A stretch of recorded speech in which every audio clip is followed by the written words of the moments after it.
വിജയേട്ടാ നമസ്കാരം. നമസ്കാരം. 2 ദിവസം മുമ്പ് നമ്മുടെ രാജ്നാഥ് സിംഗ് പറഞ്ഞിരുന്നു, സിന്ധ് പാകിസ്ഥാന്റെ സിന്ധ് പ്രവിശ്യ ചിലപ്പോൾ ഇന്ത്യയുമായി ചേർന്നേക്കാം. ഇത് രാജ്നാഥ് സിംഗ് പറഞ്ഞതാണ്. അങ്ങനെ ഒരു ഡിഫൻസ് മിനിസ്റ്റർ പറയാറില്ല. അപ്പൊ സിന്ധ് പ്രവിശ്യ ഇന്ത്യയുമായിട്ട് ചേർന്നേക്കാം എന്നുള്ളതിന് വിശാലമായിട്ടുള്ള വ്യാഖ്യാന സാധ്യതകളാണുള്ളത്. സ്വാഭാവികമായിട്ടും നമ്മൾ ഇവിടെ ഒരു അനാലിസിസ് നടത്തുന്നത് കൊണ്ടും വിശാലമായ രീതിയിൽ നമ്മൾ അതിനെ വ്യാഖ്യാനിച്ചു. POK, അതായത് പാക് അധീന കശ്മീർ ഉറപ്പായിട്ട് നമ്മുടെ പ്രദേശമാണ്, അത് നമുക്ക് വേണമെന്നുള്ളതാണ്. പക്ഷെ സിന്ധ് എങ്ങനെ നമ്മുടെ അടുത്തേക്ക് ചേരും എന്നുള്ളതിന്റെ ചർച്ചകൾ നമ്മൾ നടത്തിയിരുന്നു. അപ്പൊ പാകിസ്ഥാൻ ഇതിൽ വലിയ പ്രതികരണമൊക്കെ നടത്തി. അതായത് സിന്ധ് പ്രവിശ്യ ഇങ്ങനെ പറയുന്നത് ഒരു ക്രിമിനൽ കുറ്റമാണ്, നമ്മുടെ രാജ്യത്തിന്റെ പരമാധികാരത്തെ ചോദ്യം ചെയ്യലാണ് എന്നൊക്കെ പാകിസ്ഥാന്റെ ഷഹബാസ് ഷെരീഫ് പറയുന്ന ഒരു സാഹചര്യം ഉണ്ടായിരുന്നു. വാട്ട് എവർ ഇറ്റ് ഈസ്, ഇത് കഴിഞ്ഞ ശേഷമുള്ള വാർത്തയാണ് ഗംഭീരമായിട്ടുള്ള ഒരു വാർത്ത എന്ന് പറയുന്നത്. ഇപ്പൊ വരുന്ന വാർത്ത, സിന്ധിൽ നിന്ന് നമുക്ക് സപ്പോർട്ട് വന്നിരിക്കുകയാണ് ഈ കാര്യത്തിന്. Sindhi leader backs Rajnath Singh, signal willingness for reunification with India amid Pakistan's repression എന്നുള്ളൊരു ന്യൂസ് ഇപ്പോ വന്നിട്ടുണ്ട്. Shafi Burfat, chairman of the Jai Sindh Muttahida Mahas, reiterated that Sindh remains open to forming a confederation with India based on mutual respect, sovereignty and shared historical, cultural and civilizational ties, citing continued repression in Pakistan. അതായത് ഷാഫി ബുർഹത്ത്, ജയ് സിന്ധ് മുത്തഹിദ് മഹാസ് എന്ന് പറയുന്ന JSSM എന്ന് പറയുന്ന അവിടെയുള്ള ഏറ്റവും വലിയ സംഘടനയുടെ chairman ആണ് ഇപ്പോൾ ഇത് പറഞ്ഞിരിക്കുന്നത്. അദ്ദേഹം പറഞ്ഞിരിക്കുന്നത്, രാജ്നാഥ് സിംഗ് പറഞ്ഞതിന് നമ്മൾ പറഞ്ഞതുപോലെ പല മാനങ്ങളുണ്ട്. സിന്ധ് എപ്പോഴും ഇന്ത്യയുമായി ചേരാൻ ആഗ്രഹിച്ചിരുന്നു എന്ന് അദ്ദേഹം പറയുന്നുണ്ട്. പോരാത്തതിന് സിന്ധ് ഇന്ന് ഇന്ത്യയുടെ രാഷ്ട്രീയ അതിർത്തിക്കുള്ളിൽ ഇല്ലെങ്കിലും ഈ പ്രദേശം ഇന്ത്യയുടെ നാഗരിക സാംസ്കാരിക സ്മരണയിൽ അവിഭാജ്യമായി തുടരുന്നു. സിന്ധ് ഭൂമിശാസ്ത്രപരമായി നമ്മോടൊപ്പം ഇല്ലായിരിക്കാം, പക്ഷേ നാഗരികതയിൽ അത് എല്ലായ്പ്പോഴും ഇന്ത്യയുടെ ഭാഗമാണെന്നാണ് രാജ്നാഥ് സിംഗും പറഞ്ഞത്. അപ്പൊ ഈ ഒരു സാഹചര്യത്തിൽ സിന്ധിൽ നിന്ന് നമുക്കൊരു സപ്പോർട്ട് വരുന്നു. സിന്ധിന്റെ നേതാക്കന്മാർ നമ്മളെ സപ്പോർട്ട് ചെയ്യുന്നു. നേരത്തെ ബലൂചിസ്ഥാൻ നേതാക്കന്മാർ നമ്മളെ സപ്പോർട്ട് ചെയ്തിരുന്നു. അതുപോലെയാണോ ഈ സിന്ധ് നേതാക്കൾ നമ്മളെ സപ്പോർട്ട് ചെയ്യുന്നത്? നേരത്തെ നമുക്ക് അവിടെ നിന്നൊന്നും അത്ര വലിയ സപ്പോർട്ടൊന്നും വന്നിരുന്നില്ല എന്നുള്ളതാണ്. അപ്പൊ യഥാർത്ഥത്തിൽ രാജ്നാഥ് സിംഗ് വെറുതെ പറഞ്ഞതല്ല എന്ന് നമുക്ക് ഇതിൽ നിന്ന് ഉറപ്പിക്കാം. കാരണം അവിടെ നിന്ന് നമുക്കൊരു സപ്പോർട്ട് വരുന്നുണ്ട്. അപ്പോൾ പുള്ളിക്കാരങ്ങനെ വെറുതെ പറഞ്ഞതല്ല, ഒരു ഗുണ്ടടിച്ചതല്ല എന്ന് നമുക്ക് ഉറപ്പിക്കാം. അല്ലെങ്കിൽ ജനങ്ങളെ സൂചിപ്പിക്കാൻ വേണ്ടി വെറുതെ പറഞ്ഞതല്ല എന്ന് നമുക്ക് ഉറപ്പിക്കാം. അപ്പൊ ഇത് ഏത് തരത്തിലാണ് ഇനി ഇത് ഡെവലപ്പ് ആവാൻ പോകുന്നത്? ഇപ്പൊ POK മാത്രമല്ല, സിന്ധും കൂടെ നമ്മുടെ റഡാറിൽ വന്നിരിക്കുന്നു എന്നുള്ളതാണ് കാര്യം. സിന്ധിനെ കുറിച്ച് അവിടുത്തെ നേതാവ് പറഞ്ഞ ഒരു കാര്യത്തിൽ ഒരു വാക്ക് വളരെ പ്രസക്തമാണ്. ഇന്ത്യ എന്ന പേര് വന്നത് തന്നെ സിന്ധു നദീതട സംസ്കാരത്തിൽ നിന്നാണ്. അപ്പൊ അതിന്റെ ഒരു പ്രധാനപ്പെട്ട കേന്ദ്രമാണ് സിന്ധ് പ്രവിശ്യ എന്നുള്ളത് തന്നെ. അത് ബ്രിട്ടീഷുകാരുടെ കാലത്ത് വിഭജിച്ചു പോയതാണ്. പിന്നെ അത് കൂടാതെ തന്നെ അവിടുത്തെ ഒരു പ്രത്യേകത എന്താണെന്ന് വെച്ചാൽ 8.8% ഹിന്ദുക്കളുണ്ട്. ബുദ്ധന്മാരുടെ ഹിന്ദുക്കളുടെയൊക്കെ ഒരുപാട് ആരാധനാലയങ്ങളൊക്കെ ഉണ്ടായിരുന്നത്, കുറച്ചൊക്കെ തകർക്കപ്പെട്ടു. അത് മാത്രമല്ല, തുർക്കിയുടെയും അറേബ്യൻ സംസ്കാരവും അധികം കടന്നു കയറാത്ത ഒരു സ്ഥലമാണ് സിന്ധു പ്രവിശ്യ. ഇപ്പോഴും നമ്മൾ അവിടുന്ന് പറയത്തില്ലേ, ചൗധരി എന്നൊക്കെ പറയത്തില്ലേ, പേരിനൊപ്പം ചൗധരി. മുസ്ലിം ആണ് എങ്കിൽ പോലും നമ്മൾ ആ പേരിനൊപ്പം ചൗധരി എന്നൊക്കെ നമ്മൾ പറയുന്നത് ഈ വിഭാഗത്ത് അവിടെ ഉള്ളത് കൊണ്ടാണ്. പക്ഷെ ഇവർ അഭിമുഖീകരിക്കുന്ന ഒരു പ്രധാന പ്രശ്നം എന്താണെന്ന് വെച്ചാൽ, ഇവരുടെ നാട് ഈ സിന്ധു പ്രവിശ്യ എന്ന് പറയുന്നത് ഫലഭൂഷ്ടമാണ്, നദികളാ സമ്പന്നമാണ്. ഇവിടെ ഇതിനെ ചൂഷണം ചെയ്തുകൊണ്ടാണ് ഈ പഞ്ചാബ് പ്രവിശ്യ വരുന്നത്. അതാണ് ഇവിടുത്തെ ഒരു വിഷയം. അവിടെ മുതലാണ് അടി തുടങ്ങുന്നത്. ഈ പഞ്ചാബ് പ്രവിശ്യ എന്നാണ് ഈ ഭീകരവാദികൾ ട്രെയിനിങ്, അവിടെയാണ് നമ്മൾ ഈ ട്രെയിനിങ് ക്യാമ്പുകളൊക്കെ ഈ സിന്ധൂറിന്റെ സമയത്ത് തകർത്തിരുന്നത് അവിടെയാണ്. അപ്പം അവിടെ നിന്നാണ് ഈ ഭീകരവാദികൾ ട്രെയിൻഡ് ആയിട്ട് നമ്മുടെ കാശ്മീരിലൊക്കെ വരുന്നതും ഒക്കെ. അതുകൊണ്ടാണ് നമ്മൾ പറഞ്ഞത് ചോരയും ജലവും രക്തവും ഒരുമിച്ച് ഒഴുകില്ല എന്ന് പ്രധാനമന്ത്രി പറയാനുള്ള സാഹചര്യവും അതൊക്കെയാണ്. അപ്പം ഈ സപ്പറേഷൻ ചിന്ത നേരത്തെ ഉണ്ടായിരുന്നു. പക്ഷെ സിന്ധ് പ്രവിശ്യയിലെ പ്രശ്നം, അവിടെ ഏതാണ്ട് 8ഓളം സംഘടന ഉണ്ട്, രാഷ്ട്രീയ പാർട്ടികളും ഒക്കെ ഉണ്ട്. പക്ഷെ അവർക്കൊരു ശബ്ദമില്ലായിരുന്നു. ശരിക്കും പറഞ്ഞാൽ പാകിസ്ഥാനിലെ ഒരുപാട് പ്രവിശ്യകൾ അല്ലെങ്കിൽ ഒരുപാട് വിഭാഗങ്ങൾ ഇന്ത്യയുമായി ഒത്തുപോകണം എന്ന് ആഗ്രഹിക്കുന്നതാണ്.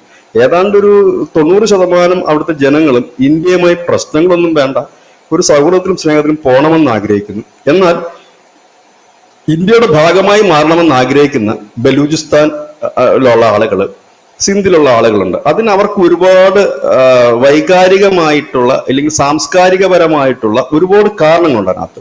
1948 നമ്മുടെ ഇന്ത്യൻ യൂണിയനിൽ ചേരണം എന്ന ഒരു ആഗ്രഹമാണ് ബലൂചിസ്ഥാൻ മുൻപോട്ട് വെച്ചത്. 47 തന്നെ, അത് വിഭജിക്കുന്ന സമയത്ത് തന്നെ അങ്ങനെ ഒരു ആഗ്രഹം ബലൂചിസ്ഥാൻ പ്രകടിപ്പിച്ചെങ്കിലും 48 പാകിസ്ഥാൻ അവിടെ ബലൂചിസ്ഥാന്റെ ഒരു നേതാവിനെ തന്നെ കൊലപ്പെടുത്തിക്കൊണ്ടാണ് ഒരു കരാർ ഒപ്പിച്ചത്.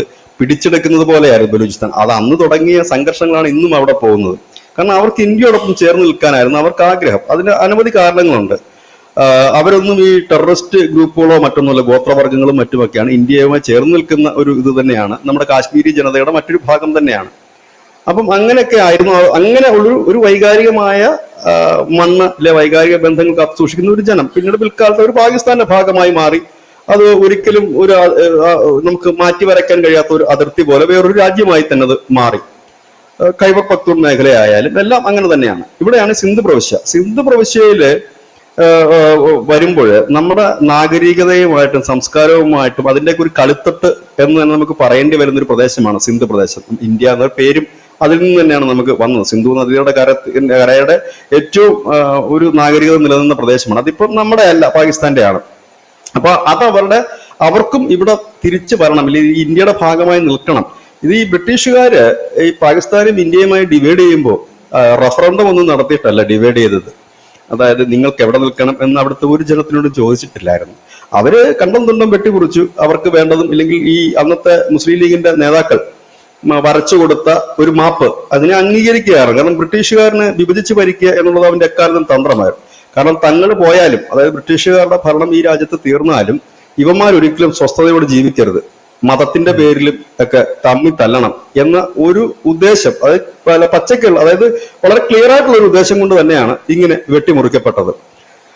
അന്ന് നമ്മൾ കണ്ടതാണ് ഈ ഇരു വിഭാഗത്തിലും നിന്ന് ആളുകൾ നമ്മുടെ രാജ്യം വിഭജിക്കുമ്പോൾ പോയത് അങ്ങനെയാണ്. കല്ലേറും മറ്റും ഉണ്ടായിട്ടുണ്ട്, സംഘർഷങ്ങൾ ഉണ്ടായിട്ടുണ്ട്, വർഗീയതകൾ ഉണ്ടായിട്ടുണ്ടെങ്കിൽ പോലും കണ്ണീരോട് കൂടി പോയവരുമുണ്ട്. അങ്ങനെ ഉള്ള ഒരു കാര്യമുണ്ട്. അപ്പൊ ജനത്തിനോട് ചോദിച്ചിട്ടല്ല ഇതൊന്നും നടത്തിയിരുന്നത്. അത് അവരവരുടെ ഇഷ്ടത്തിന് അത് മുറിക്കുകയും ആ രീതിയിൽ രണ്ട് രാജ്യങ്ങളായി മാറുകയും ചെയ്തു. അവിടുത്തെ ജനം ഇപ്പോൾ അവർ ഇന്ത്യയോടൊപ്പം ചേരണം എന്ന് ആഗ്രഹിക്കുന്ന ഒരുപാട് കാരണങ്ങളുണ്ട്. ഒന്നും നമ്മൾ മുൻപ് പറഞ്ഞതൊക്കെ സിന്ധു നദീജലം തടയപ്പെട്ടതോടുകൂടി ഇവരുടെ കൃഷിയും ഫലഭൂഷ്ടമായ മണ്ണും ഒക്കെ വരണ്ടുണങ്ങി തുടങ്ങി. അവരേതാണ്ട് അവരുടെ ഒരു ഉപജീവന മാർഗം അവിടെ തീരുകയാണ്. അതിലൊരിക്കലും ഇന്ത്യ തെറ്റുകാരല്ല എന്ന് അവർക്ക് നന്നായി അറിയാം. കാരണം ഇന്ത്യയുടെ ഒരു ഔദാര്യം തന്നെയായിരുന്നു ആ ഒരു കൊടുക്കുന്നത്, അല്ലാതെ അതൊരു ദീർഘകാലം നിലനിൽക്കുന്ന കരാറും ആയിരുന്നില്ല. അതിന് വലിയ ക്രെഡിബിലിറ്റി ആ കരാറിന് ഉണ്ടായിരുന്നില്ല. ഉണ്ടായിരുന്നെങ്കിൽ അത് പുനഃസ്ഥാപിക്കപ്പെടുമായിരുന്നല്ലോ. പാകിസ്ഥാൻ അതും പൊക്കി പിടിച്ചുകൊണ്ട് പലയിടത്തും പോയിരുന്നാണല്ലോ, ലോകബാങ്കിലും ഒക്കെ പോയിരുന്നാണ്. നിങ്ങൾ ഇടപെടണം എന്ന് പറഞ്ഞിട്ട് അവർ പറഞ്ഞ് ഞങ്ങൾക്ക് ഇടപെടാൻ കഴിയാത്തൊരു സംഭവമാണത്. അപ്പം അങ്ങനെ ഒരു കാര്യം. മറ്റൊന്ന്, പാകിസ്ഥാനേക്കാളും ബഹുദൂരം മുന്നിലേക്ക് പോയി ഒരു രാജ്യമായി ഇന്ത്യ മാറുകയാണ്. അതായത് എല്ലായിടത്തേക്കും ഒരു വികസനം എത്തുന്നു, എല്ലായിടത്തേക്കും നല്ലൊരു ജീവിതം എത്തുന്നു. അങ്ങനെ വരുന്ന ഒരു സാഹചര്യത്തിൽ സ്വാഭാവികമായി തന്നെ അവരോടൊപ്പം ചേർന്ന് നിൽക്കാം. കാരണം സമാധാനപൂർണ്ണമായ ഒരു ജീവിതം ആഗ്രഹിക്കുമല്ലോ എല്ലാ ജനവും. അപ്പൊ ഇന്ത്യയോടൊപ്പം ചേർന്ന് നിൽക്കാമെന്ന് ഇതേ വികാരം തന്നെയാണ് പാക് കാശ്മീരിലെ ജനത്തിനുമുള്ളത്. കാരണം ഇന്ത്യയോടൊപ്പം നിൽക്കാം, കാരണം തങ്ങൾക്കും വികസനം വേണം. ഒന്നുമില്ലെങ്കിലും ഈ ലോങ് പവർ കട്ട് ഇല്ലാതെ ഒരു ആശ്വാസം അവിടെ നിന്ന് കിട്ടും, ഇല്ലെങ്കിൽ ഞങ്ങൾക്കൊരു സഹായം അവിടെ നിന്ന് കിട്ടും എന്നൊരു തോന്നൽ അവർക്കുമുണ്ട്. പക്ഷെ ഇവരെയൊക്കെ ഈയൊക്കെ നമ്മുടെ ഭാഗം തന്നെയാണ്, അത് തിരിച്ചു വരിക എന്ന് പറഞ്ഞാൽ നമ്മുടെ ഭാഗം നമുക്ക് തിരിച്ചു കിട്ടുന്നു എന്നുള്ളതേ ഉള്ളൂ. ഇപ്പൊ സിന്ധും ബലൂചിസ്ഥാനും ഒക്കെ എന്തെന്ന് ചോദിച്ചു കഴിഞ്ഞാൽ ഒരുപക്ഷെ ഭാവിയിൽ അതൊക്കെ സെപ്പറേറ്റ് പ്രവിശ്യകളായി നിൽക്കുകയും ഇന്ത്യയുടെ ഒരു കൺട്രോളിൽ നിൽക്കുന്ന പ്രവിശ്യകളായി മാറാനുള്ള സാധ്യതയുണ്ട്. ഇന്ത്യക്കൊപ്പം ചേരുമോ, ഇന്ത്യയുടെ ഭൂപടം വലുതാകുമോ എന്നുള്ള ചോദ്യത്തിന് വലിയ പ്രസക്തി ഇപ്പോഴുണ്ട് എന്ന് തോന്നുന്നില്ല. ഒരുപക്ഷെ ഒരു സ്വതന്ത്ര പ്രവിശ്യ പോലെ, കാരണം അങ്ങനെയുള്ള സ്വതന്ത്ര പ്രവിശ്യകൾ ലോകത്ത് എമ്പാടുമുണ്ട്. അതായത് ഒരു രാജ്യത്തിന്റെ കൺട്രോളിൽ ഉള്ളത്. അങ്ങനെ ഒരു സ്വതന്ത്ര പ്രവിശ്യകൾക്കല്ലേ പാക് അധിനിവേശ കാശ്മീരിനെ പാകിസ്ഥാൻ വെച്ചുകൊണ്ടിരിക്കുന്നത്. കാരണം അവർക്ക് പ്രത്യേക ഭരണഘടന, പ്രത്യേക കൊടി, പ്രത്യേക പ്രധാനമന്ത്രി, ഇതെല്ലാം ഉണ്ട്. പക്ഷെ എല്ലാ നിയന്ത്രണവും പാകിസ്ഥാന്റെ കയ്യിലാണ് എന്നുള്ളതാണ് മറ്റൊരു കാര്യം. അതുപോലെ ഒരു സ്വതന്ത്ര പ്രവിശ്യയായിട്ട് ഒരുപക്ഷെ ഇത് ഭാവിയിൽ മാറാനുള്ള സാധ്യതകളുണ്ട്. ഏതായാലും ഭൂപടം മാറ്റി വരയ്ക്കാനുള്ള സാധ്യത നിലവിൽ കുറവാണ്. കാരണം അങ്ങനെ വരച്ചത് കൊണ്ട് നമുക്ക് പ്രത്യേകിച്ച് നേട്ടങ്ങളൊന്നും തന്നെ ഇല്ല. കാരണം അങ്ങനെ ഒരു വിഭാഗം, ആ രണ്ട് സ്ഥലങ്ങളും അവിടുത്തെ ജനവും വരുന്നത് കൊണ്ട് ഇന്ത്യക്ക് പ്രത്യേകിച്ച് ബെനിഫിറ്റ് ഒന്നുമില്ല. കാരണം ജനസംഖ്യ കൂടും എന്നുള്ളതല്ലാതെ നമുക്ക് അവിടെ ഈ ഫലപുഷ്ടമായിട്ടുള്ള എന്തെങ്കിലും ഡ്രഡ്ജ് ചെയ്തെടുക്കാനോ, ഇല്ലെങ്കിൽ ബലൂചിസ്ഥാനൊക്കെ വരികയാണെങ്കിൽ പിന്നെ അങ്ങനെയെങ്കിലും ഗുണമുണ്ടെന്ന് നമുക്ക് പറയാം. അങ്ങനെയില്ല. പക്ഷെ എല്ലാത്തിനും നമുക്കൊരു ലക്ഷ്യമുണ്ട്.